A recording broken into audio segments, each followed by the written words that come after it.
Hello everyone, welcome to my channel Manu Prasu. ఈరోజు ఏంటంటే మనం పూజ సామాగ్రి ఎలా క్లీన్ చేసుకోవాలనే దాని మీద వీడియో చేయాలనుకుంటున్నాను. ముందుగా మనం ఒక గిన్నె నిండా నీళ్ళు తీసుకొని అందులో ఒక లెమన్ కట్ చేసుకొని అందులో వేసుకోవాలి. అలాగే సర్ఫ్ కూడా కొద్దిగా వేసుకుని దాన్ని కలుపుకొని అందులోనే సోడా ఉప్పు ఉంటుంది కదా, సోడా ఉప్పు కూడా అందులో వేసుకోవాలి.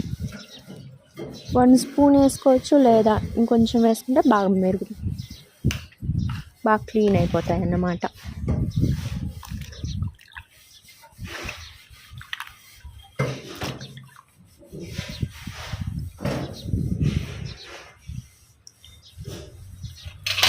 ఇప్పుడు అందులో మన పూజా సామాన్ ఉంటుంది కదా, కుందులు అవన్నీ, ప్లేట్స్ అవన్నీ అందులో వేసేసుకుని